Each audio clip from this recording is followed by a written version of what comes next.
उस्तादनि जो 6 ॾींहं बि कराची प्रेस क्लब वारो एहतजाज ऐं बुख हड़ताल जारी आहे। सिंध जे उस्तादनि विच में गुज़िरियल राति हंगामी इजलास थी गुज़रियो, जंहिंमें कमिश्नर कराची उस्तादनि खे ख़ातिरी कराई आहे त 3 जनवरी ते टाइम स्केल ऐं 16 ग्रेड जी तरक़ी NTS पास ऐं सिंध यूनिवर्स पास उस्तादनि खे पके करण जा नोटिफिकेशन जारी कया वेंदा। ॿी सूरत में 4 जनवरी ते मेरिट जो क़त्ल, तालीम जो क़त्ल, उस्तादनि जे हक़नि जो क़त्ल ऐं उस्तादनि खे तज़लील करण जहिड़ा 4 अलामती जनाज़ा कढी प्रेस क्लब खां बिलाल हाउस रवाना थींदा, जिथे जनाज़े नमाज़ पढ़ी वेंदी।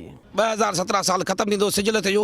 सिंध जा उस्ताद पंहिंजी बुख हड़ताली कैंप ते कारा झंडा, कारियूं पटियूं ॿधी 2017 खे तइलीम दुश्मन, सिंध दुश्मन साल करे मल्हाईंदा।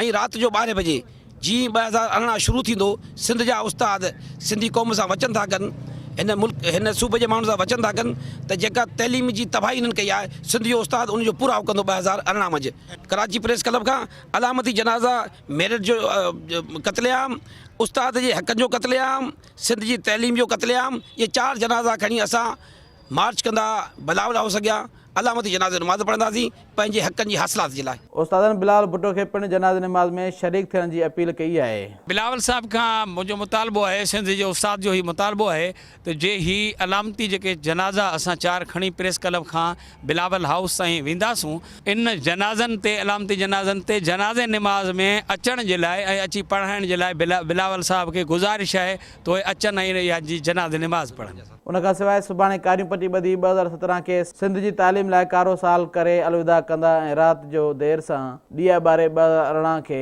तालीम जो रोशन साल करे भरीकार कंदा। जॾहिं त 2 जनवरी ते उस्तादनि जी फ़रियाद जे उनवान हेठि कॉन्फ्रेंस पिणु कोठाई वेंदी।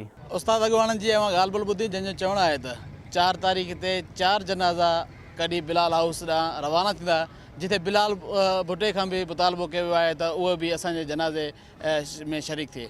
कैमरामैन अरसाल सां गॾु अब्दुल्ला सोलंगी, सिटी न्यूज़, कराची।